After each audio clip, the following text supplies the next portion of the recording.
सच्ची श्रेया जी, सच्ची में प्रसन्न हूं मैं कि आपके आशीर्वाद से रोहिणी जी को इतना प्यारा लल्ला हुआ है। पर मुझसे क्या त्रुटि हुई नारायण? मुझे क्यों न दियो आपने लल्ला? मुझसे क्या त्रुटि हुई नारायण? मुझे क्यों न दियो आपने लल्ला? अब तो माता देवकी की 7वीं संतान का भी जन्म हो गया है प्रभु। अब आपके अवतार लेने में किस बात की देर है? यशोदा, ले आओ। तुम यहाँ आओ और मैं पूरे घर में ढूंढतो फिर रहा हूँ। पता चला तुमने सुबह से कछु ना खाए हो। चलो कछु खा लो, आ जाओ। कहीं ना जा रही मैं।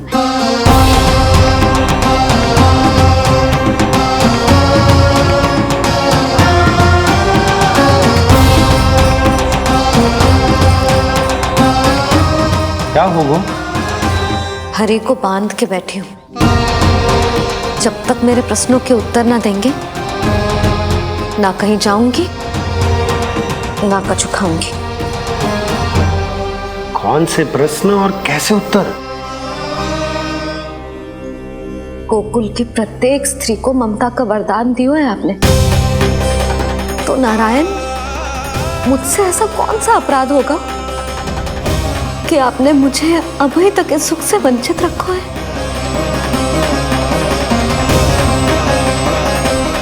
आज बोलना पड़ेगा प्रभु, बताना पड़ेगा कि आपने मुझे लल्ला क्यों न दी। क्या आपको पता ना है, जैसे भगवान अपने भक्तों के बिना अधूरे होते, वैसे मैया भी संतान के बिना अधूरी होते।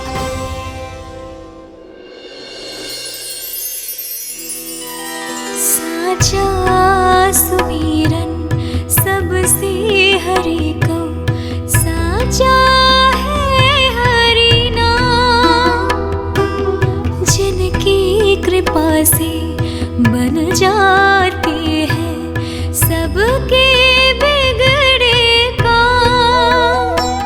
साचा सुमिरन। प्रभु, मैया यशोदा उसी वेदना का अनुभव कर रही है जिसका अनुभव उन्होंने पिछले जन्म में माता धारा के रूप में किया था। आपका कथन सत्य है देवी। अब मैया यशोदा को उनके कष्ट से मुक्ति दिलाने का समय आ गया है।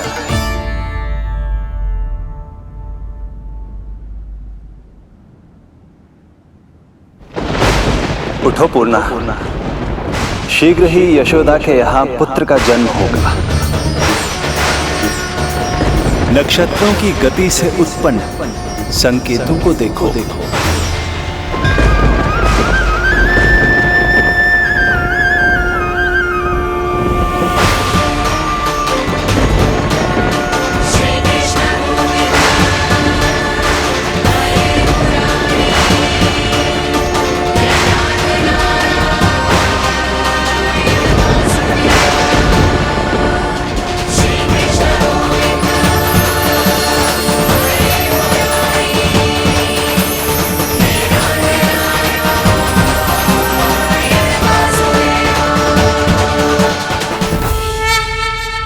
इतने विशेष कार्य के लिए इनका चुनाव। ये देवी कौन है प्रभु? ये मेरे भविष्य में होने वाले गुरु महर्षि संदीपनी की माता हैं देवी। अपने ज्ञान के कारण गोकुल वासियों की श्रद्धेय हैं। यदि मेरे आगमन की सूचना मैया यशोदा को ये देंगी तो ही मैया विश्वास करेंगी।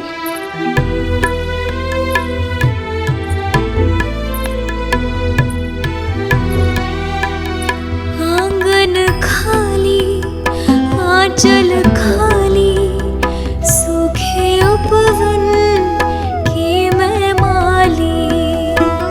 क्यों ना मेरे भाग में ललना, क्या मेरे घर ना एगो पलना।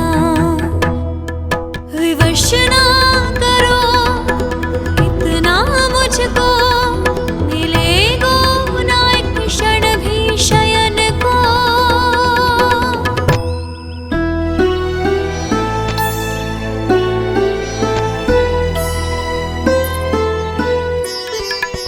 मैं जिसे सुलाऊं जो मुझे जगाए, प्रभु दे दो ना वरदान,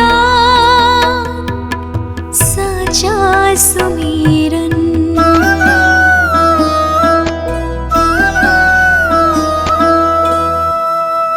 मुख पे ना मेरे जब तक ममता की मुस्कान खिलेगी, तुमको भी न तब तक भोग में तुम्हारी अति प्रिय खीर मिलेगी। कसम प्रभु तुम्हें दे रही जसोदा, माखन भोग लगेगो तीखा, इस दुखियारी की विनती का रखोगे जो नामान। साचा सुमीरन सबसे हरि को, साचा है हरि नाम, जिनकी कृपा से बन जाते हैं सबके बिगड़े काम। साचा सुमीरन।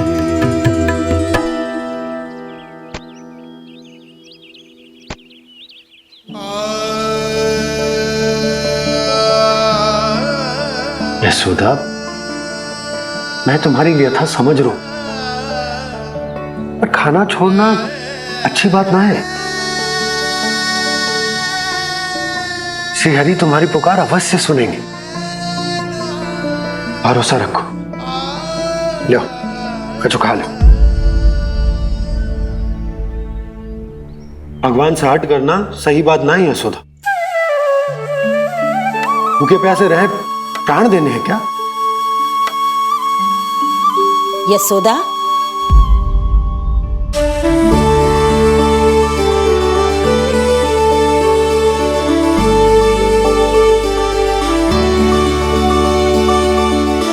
होने वाली मैया को अपने स्वास्थ्य का विशेष ध्यान रखना चाहिए।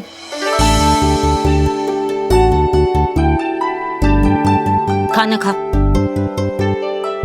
बहुत जग देखती मती रहे, विश्वास कर। नक्षत्रों की गति देखी है मैंने। हो ना मौसी, क्या सच्ची? आप सच्ची कह रही हो ना? भाद्रपद माह की अष्टमी तिथि को रोहिणी नक्षत्र में, जब सूर्य सिंह राशि का होगा और चंद्र वृषभ राशि का, तब मध्य रात्रि तेरे लल्ला का जन्म होगा।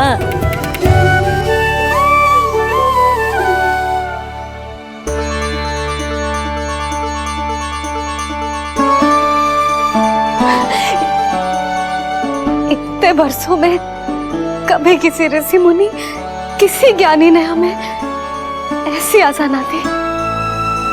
आज पहली बार हमें इतना स्पष्ट आश्वासन मिलो है। बहुत बहुत धन्यवाद आपका पूर्णा मौसी, बहुत बहुत धन्यवाद।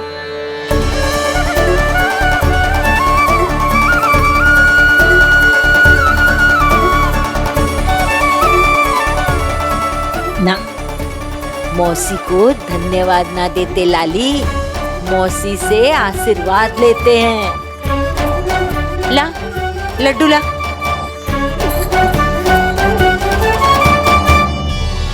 खा ले।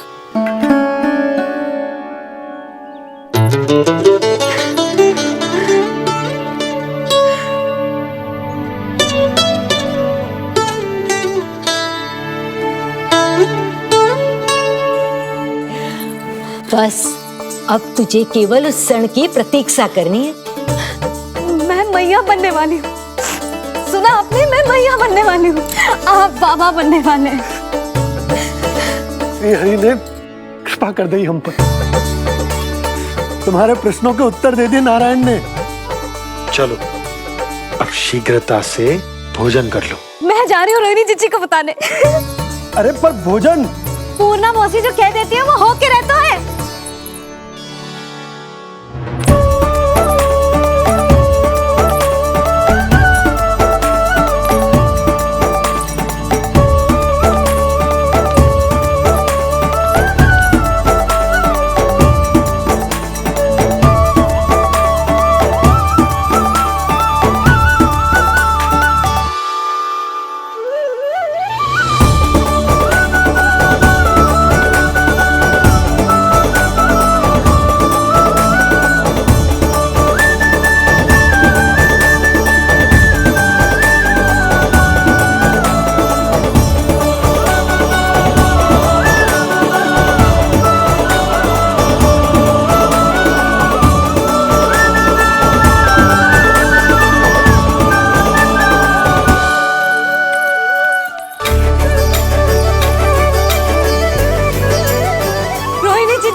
अरे अरे अरे मैं मैया बनने वाली हूँ। लल्लाओं को मारेगा। क्या? पूरी मौसी ने बताई। सच? अब अपने अंश का निर्माण करने का समय आ गया है।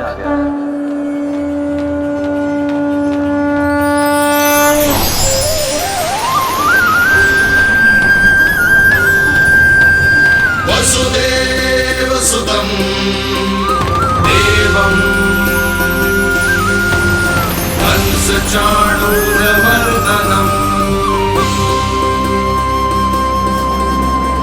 यशोदा परमानन्दम्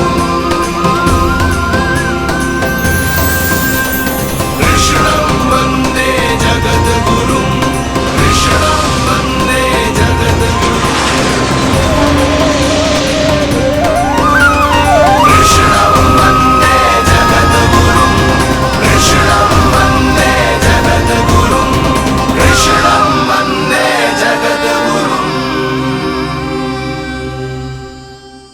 कृष्ण कृष्ण कृष्ण कृष्ण कृष्ण कृष्ण कृष्ण कृष्ण।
किसके पुत्र हो?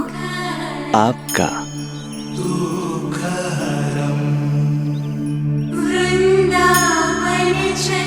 आपकी गोद में शीघ्र ही खेलने के लिए मैं आतुर हूं मैया। कछु विचित्र लग रहा है। कौन हो तुम? मैं हूं श्री विष्णु का अवतार।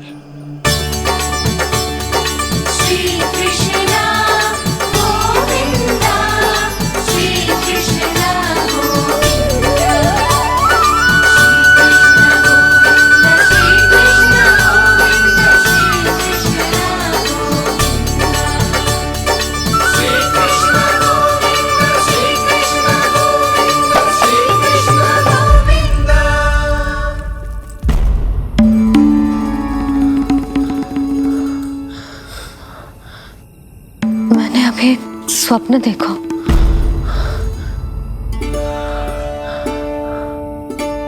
क्या वो स्वप्न वन में था?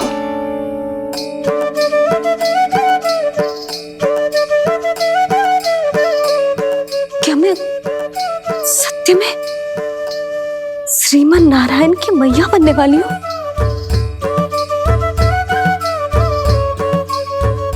यशोदा ने स्वप्न में जो देखा था, सांसारिक माया के कारण वो उस पर विश्वास करने में असमर्थ थी। मुझे भरोसा ना हो रहा है, ये तो संभव ही ना है। मैं श्रीमन नारायण की मैया कैसे बन सकती हूँ? परंतु स्वप्न इतना सच्चा, इतना वास्तविक था यशोदा, ऐसा लगो जैसे स्वप्न ना है, सच की परछाई। आप मेरा उपहास कर रहे हो ना? अरे कल तक तो ये भी ना पता था कि मैं कभी मैया भी बन पाऊंगी कि ना, और आज आप कह रहे हो कि श्रीमन नारायण स्वयं मेरी कोख से जन्म लेंगे। ना ना, ऐसे उल्टे सीधे विचार मेरे मन में मत ही डालो आप। मैं तो साधारण सी स्त्री हूँ जो बस एक सामान्य सी मैया बनना चाहती है। मुझे तो बस एक सामान्य सा लल्ला चाहिए, छोटा नटखट प्यारा सा मेरा बाल गोपाल। मेरा लाडला होगा वो, मेरा राज दुलारा, मेरी आंखों का तारा।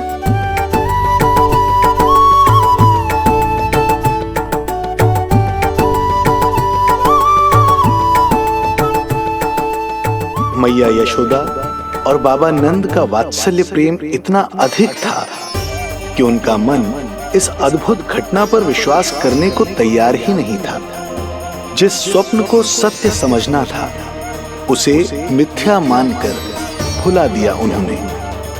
किंतु श्रीमन नारायण को आना ही था। स्वप्न साकार करने वाले को ही तो भगवान कहते हैं।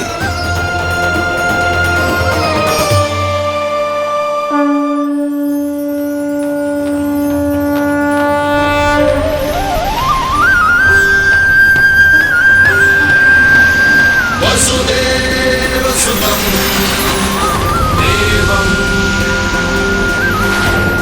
कंसचाणूरमर्दनम् यशोदा परमानन्दम् कृष्णं वन्दे जगद्गुरुं कृष्णं वन्दे जगद्गुरुं वसुदेव सुतं देवं कंसचाणूरमर्दनम् यशोदा परमानन्दम् कृष्णं वन्दे जगद्गुरुं कृष्णं वन्दे जगद्गुरुं कृष्णं वन्दे जगद्गुरुं। माता देवकी आपको जन्म देने वाली है, इसलिए उनके गर्भ में आपके अंश का समा जाना सर्वथा उचित ही है। किंतु मैया यशोदा के हृदय में आपने अपने अंश का एक भाग स्थापित किया है। इसका अवश्य ही कोई ना कोई कारण होगा। मेरे अंश के ये दोनों भाग तन और आत्मा हैं देवी। माता देवकी मेरे तन को जन्म देंगी, किंतु मेरी आत्मा का जन्म मैया यशोदा के हृदय से होगा। जब मैया प्रथम बार मुझे अपने हाथों में थामेंगी, मेरे अवतार की आत्मा और तन एक दूसरे से जा मिलेंगे और तभी मेरा अवतार पूर्ण होगा। मैं और यशोमती मैया एक दूसरे के साथ हृदय से जुड़ेंगे। इसीलिए समस्त संसार में हम दोनों की जोड़ी एक माता पुत्र की अद्भुत जोड़ी के रूप में जानी जाएगी।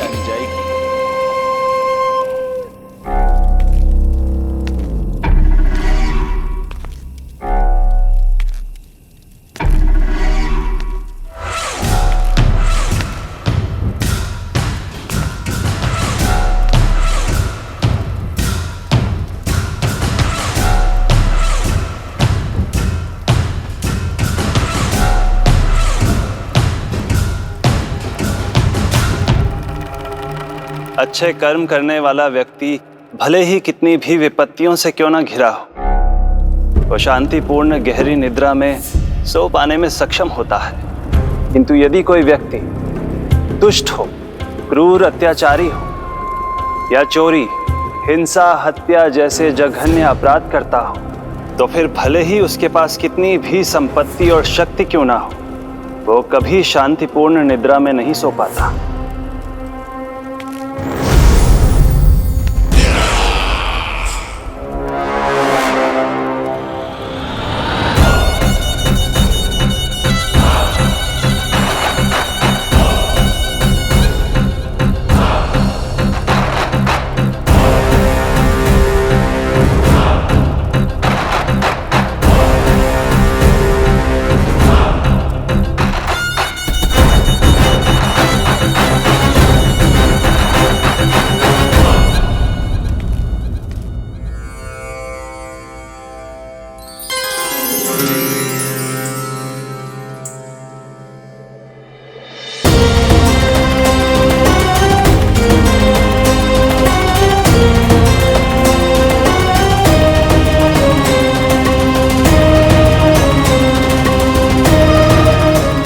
अब आप अपने अंश का निर्माण कीजिए देवी, ताकि जब मैं माता देवकी के 8वें पुत्र के रूप में अवतार लूं, तो आप भी मैया यशोदा की पुत्री के रूप में जन्म ले पाए।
प्रभु के प्रताप से 9 माह ऐसे बीत गए मानो बस कुछ क्षण बीते हों। देखते ही देखते वो शुभ घड़ी, मैया यशोदा के लल्ला के जन्म की घड़ी आ गई।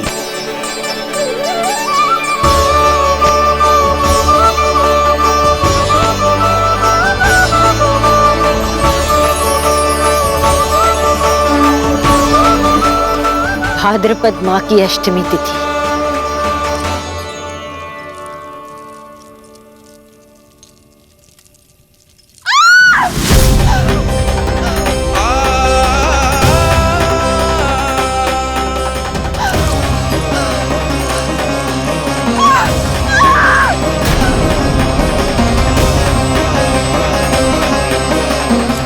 स्वामी, लगता है प्रसव पीड़ा आरंभ हो गई है। देवकी, संभालो अपने आप को, धीरज रखो। जी जी, यशोदा, दाई माँ।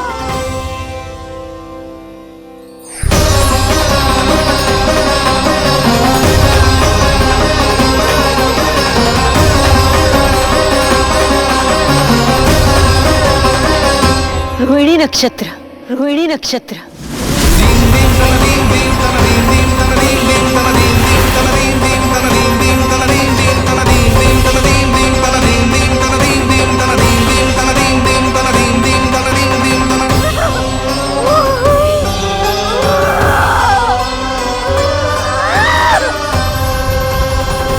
सूर्य सिंह राशि में और चंद्र वृषभ राशि में। यही तो है अधर्म के विनाश और धर्म की स्थापना का संकेत। देवकी, तुम चिंता मत करो, सब ठीक हो जाएगा। किंतु कैसे स्वामी? दया की तलवार की धार विनाश की बिजली बनकर मेरे आंखों के सामने चमक रही है। देवकी, तुम विश्राम करो।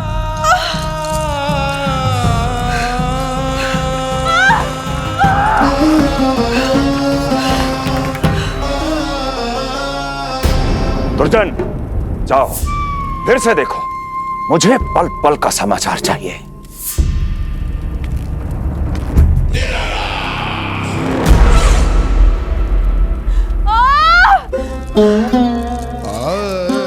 जैसे ही मेरा पुत्र मेरे सुरक्षित कोख छोड़कर इस संसार में आएगा, भैया कंस मेरी ममता को मिले इस वरदान को मुझसे छीन लेंगे।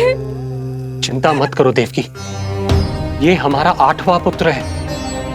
यदि हमारे जीवन में कंस के दिए दुखों की धूप है, तो श्री हरि की भक्ति की छाया भी है। आकाशवाणी का स्मरण करो। आप स्मरण कीजिए, कितनी क्रूरता से भैया ने हमारी सभी संतानों का जीवन प्रारंभ होने से पहले उनको नष्ट कर दिया। मुझे भय लग रहा है, कहीं मैं इसे भी ना खो दूं।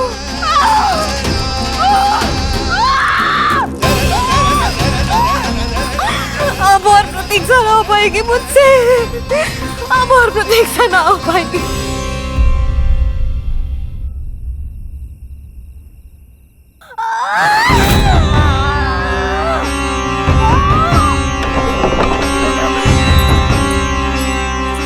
हम यशोदा को खो देंगे नंद भैया, यदि संतान का जन्म शीघ्र ही नहीं हुआ तो। वो अत्यधिक पीड़ा में है। वैद्य जी ने जो प्रसव की घड़ी बताई थी, वो भी कब की बीत चुकी है। भाभी, आप दाई माँ से कहियो कि मेरी पत्नी और संतान को बचाने की हर संभव चेष्टा करें। मैं यही प्रार्थना नारायण से करने मंदिर चलो।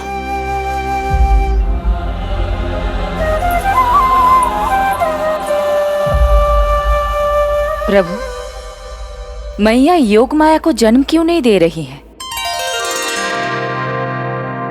मेरा ही तो शक्ति तत्व है योग माया। वो तभी जन्म ले सकती है जब मेरे 8वें अवतार श्री कृष्ण का जन्म होगा। तो प्रभु, अब आपको किस बात की प्रतीक्षा है? जब निश्चित प्रहर का अंत होगा और शून्य काल का प्रारंभ, तभी तो होगा जयंती योग, लल्ला के जन्म का योग। बस अब कुछ ही क्षण और।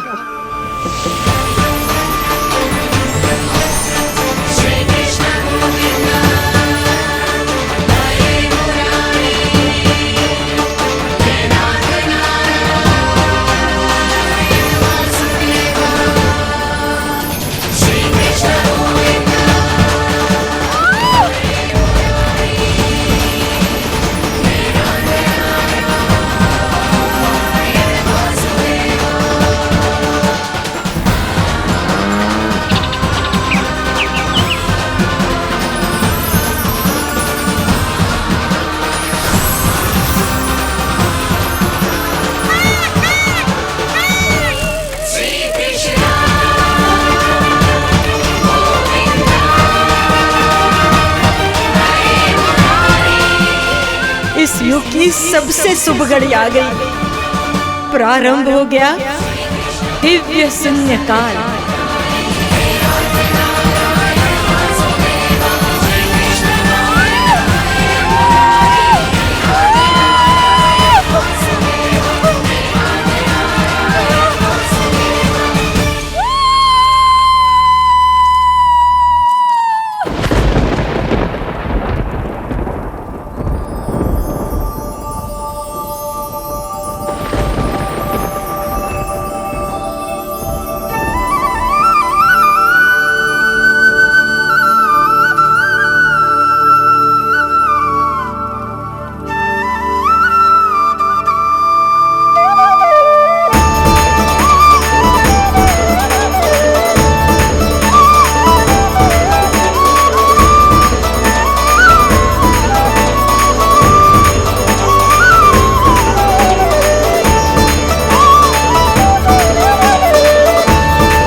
हे श्री नारायण, हम परम सौभाग्यशाली हैं।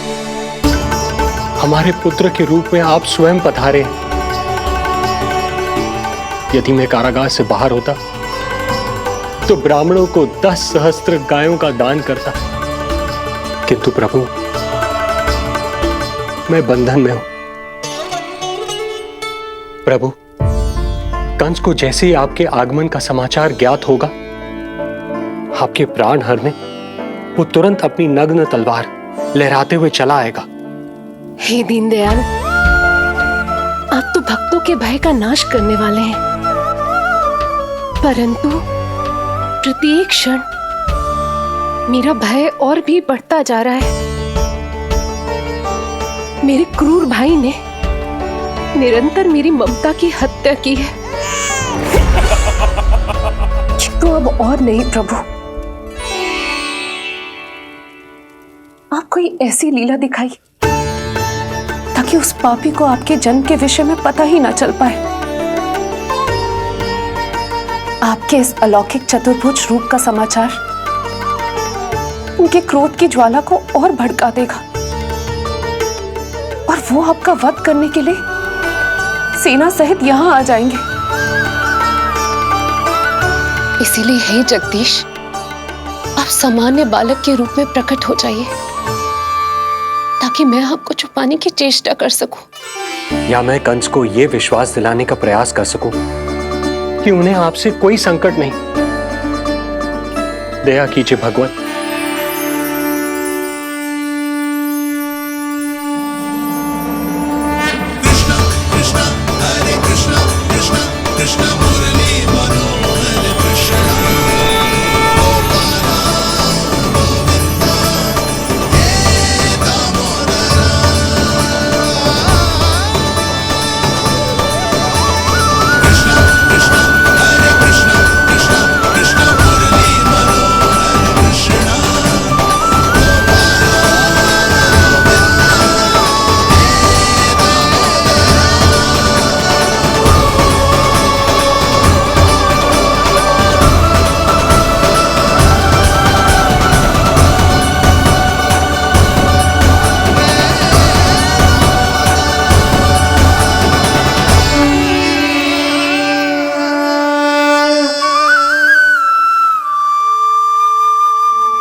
माँ, पिताजी, पिछले जन्म में 12 सहस्त्र वर्षों तक आपने कठिन तपस्या की थी। मूसलाधार वर्षा, घनघोर आंधी, चिलचिलाती हुई धूप और अस्थियां जमा देने वाली ठंड, सभी कष्ट सहे थे आपने, केवल इसलिए कि आप मुझे पुत्र रूप में प्राप्त कर सके। और आज जब मैं आपके सामने हूं तो आप कंस के भय से व्याकुल हैं और पुत्र के रूप में एक सामान्य बालक चाहते हैं।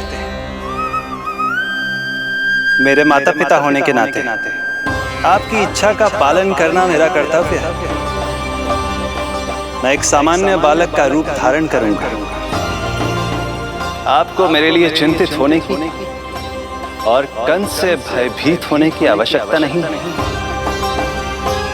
मेरा जन्म पृथ्वी पर धर्म को पुनः स्थापित करने के लिए ही हुआ है, किंतु अभी समय कम है।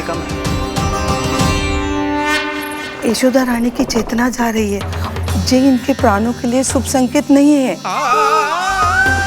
यशोदा, आंखें खुली रखो। यशोदा, यशोदा आंखें खुली रखो।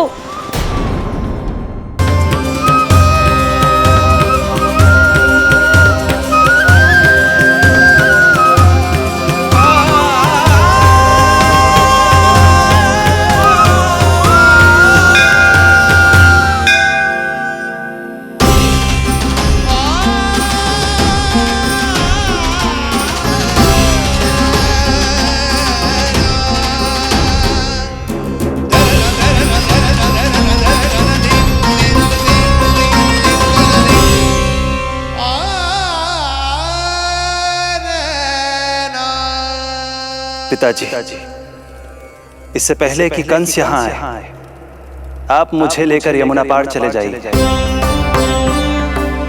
और वहां गोकुल में अपने भाई नंद के संरक्षण में मुझे छोड़कर उनके यहाँ जन्मी पुत्री को यहाँ ले आई। उसके प्राणों की चिंता मत कीजिए मां। जो हो रहा है मेरी ही लीला है। अब जाइए पिताजी, शीघ्रता कीजिए।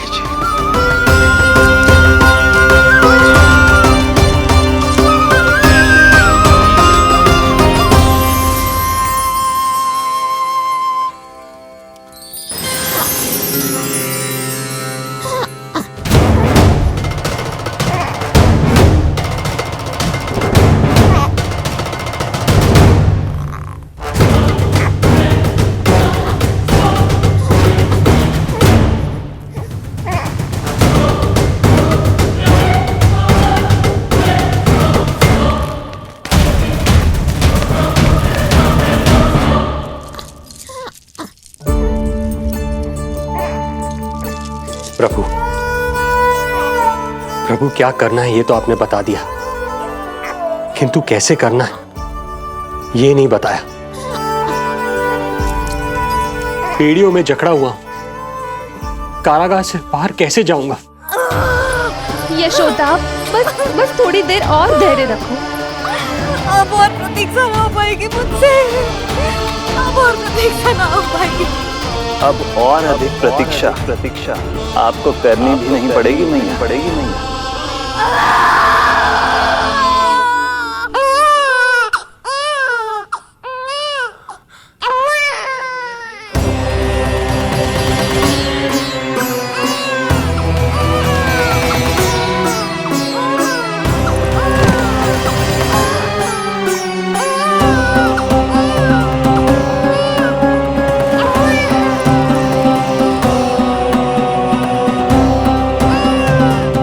योगमाया को जन्म देते ही मैया यशोदा अचेत हो गई, किंतु अपनी सुध-बुध खोने वाली वो अकेली नहीं थी। इससे पहले कि कोई नन्ही योगमाया को दृष्टि भर कर देख पाता, संपूर्ण गोकुल उनकी किलकारियों के प्रभाव से गहरी निद्रा में सो गया। योग माया को जन्म दे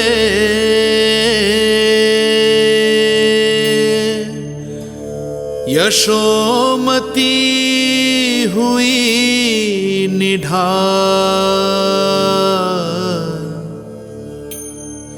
कोख जनी ना लख सकी, समय की ऐसी चाल,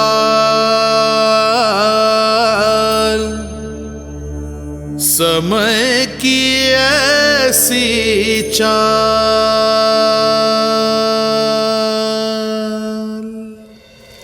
उधर मथुरा में वसुदेव अचरज में थे कि नन्हे प्रभु को बंदी गृह से बाहर कैसे निकाला जाए। अब केवल श्री विष्णु की माया ही इनकी सहायता कर सकती थी।